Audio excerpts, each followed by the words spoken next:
The following program was produced by an independent community producer. The opinions expressed do not necessarily reflect those of the ECAT staff or board of directors.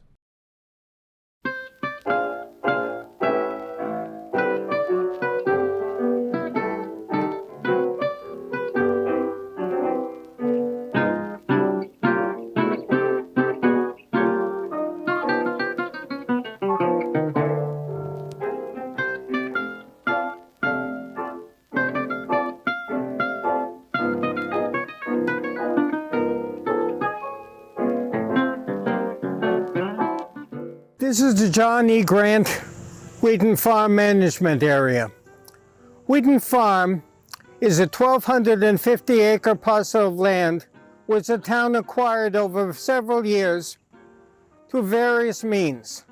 Some through purchase, some through gift, some through taking tax title land and making it conservation land, some with purchase help by the state, and as I say, we have 1,250 acres here of beautiful land which is used for many things. It's under care and control of the Conservation Commission, as are approximately 4,000 acres of land here in town. Now, in addition to preserving it as open space for the recreation and enjoyment of the citizens of Easton, we now have the Edmund Hands Community Garden, which is also available to town residents, as the Conservation Commission may determine. One of the things I love about Wheaton Farm is the main rule we have, or they have now, for the use of the farm, where it says on the bottom of the sign, take only pictures, leave only footprints.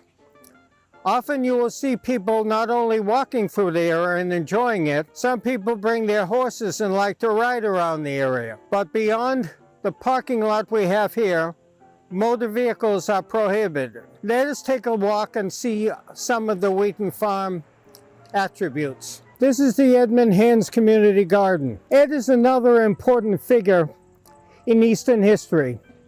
A longtime teacher at Oliver Ames High School, a longtime member of the Town Historical Commission, and continues to serve on the Community Preservation Committee, which is comes from the Community Preservation Act, which we got the town to vote to approve in 2001. The Community Preservation Act sets up a system whereby for a small percentage of one's real estate taxes, it goes into a fund which can be used for open spaces, affordable housing, recreation, many public purposes. If you look at the Community Preservation website on the town website, you will find the projects they are presently working on, which are considerable and could not be done without this kind of funding. One of the projects they're working on is the renovation of the Wheaton Farm barn, which we shall look at presently. Now we're on the other side of Bay Road at another portion of Wheaton Farm, also under control of the Conservation Commission. You will see lots of plantings here, and if we go down here, this is the Wheaton Farm barn. When I was chairman of the Conservation Commission, the NRT used to use this and this whole area in here for a summer camp for children. Understand that one of the projects the Community Preservation Act is going to fund is an upgrade and a renovation of this farm, so that it may continue and we can continue to enjoy this parcel of protected open space. If you look across the street from where we are right now, you will see what was the homestead of Daniel Wheaton, whose farm this was and for whom the property is named. This is the northern part of the Wheaton Farm property.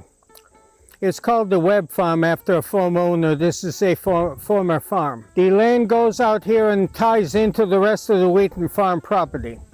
We acquired this in the late 90s using a state self-help grant. We received the grant which enabled the town to make the purchase. At the time, it was the largest self-help grant ever awarded. some $450,000, which enabled the town to acquire this parcel.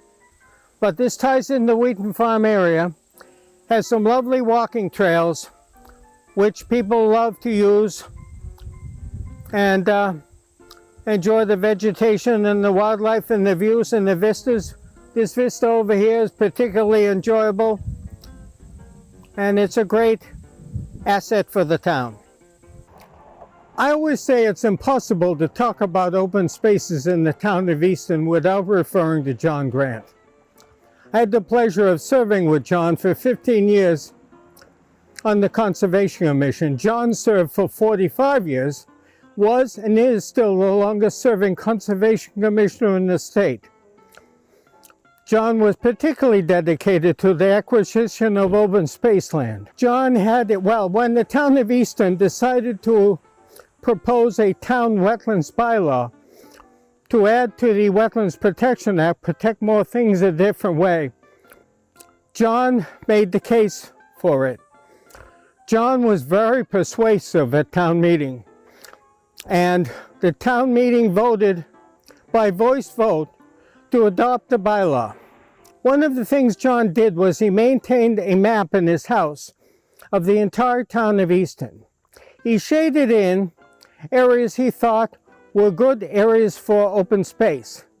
John's goal was to establish an open space area in every neighborhood in town so that people had land to go and enjoy for recreational purposes, to see the wildlife, maybe to fish, so forth. John largely accomplished that goal, although there were many pieces he tried to acquire which we could not.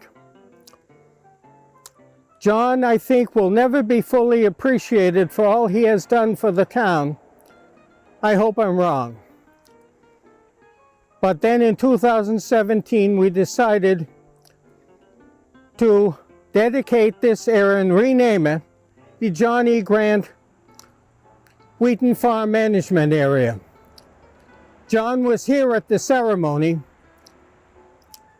although he had begun to fail in health, but I was glad we were able to do it while John was able to see it, because he needed to know what appreciation the town had for what he did. Here we are at Old Pond, one of the two ponds you'll find on Route 106, just a bit west of Five Corners. This is a very old pond which has been here at least since, well, it may be Natural Pond, since across the street there used to be a factory. You might know it as Belcher Malibu, but in the days of the Civil War, used to manufacture cannonballs. And what we would do is test the cannonballs by shooting them into Old Pond. For years after the town acquired the land, people would go into Old Pond, check in the soil in the base, and maybe come home with a cannonball. A nice trinket. Here you will see a bridge going over towards the buildings on Pequannock Avenue, and a waterfall here dealing with the overflow of the pond. A beautiful scenic view all the way up here. Here we are at New Pond, just right on Route 106, another beautiful open space parcel controlled by the Conservation Commission. As you can see, the vista is lovely. Just up this way is an area where you can walk and bring your canoe and paddle on the pond, which people often do. Back in front of us, we see some fishermen doing some fishing on the pond.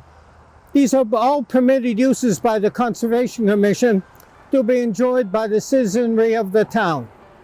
Okay, this is another view of New Pond at the dam and bridge going over the dam, which we constructed probably in the late 1990s with state funding, which helped us, and have a beautiful way for the overflow water to go way under 106 as it goes down to the south. This is Ames Long Pond. a pond which is partially in Easton and partially in Stoughton. Is managed and controlled by the Conservation Commission, which had to do some work to replace a dam up this way, but is to be used for enjoyment, for maybe boating. In Stoughton they use it for swimming. But there's a beautiful vista and a lovely piece of protected open space land which the town may use and enjoy. Okay, this is the entrance to Ames Long Pond on Canton Street in Northeastern. As the sign shows you, this is a gift to the town by the Easton Land Company, president of which was John S. Ames. Many of the parcels the town has not only protected conservation land, but also buildings such as Oaks Ames Hall, the library, and many school buildings in the center of town. The town owes to the generosity and largesse of the Ames family. As I often say, what Easton would do without the Ames family, I hate to think. That's another property here to enjoy and take advantage of.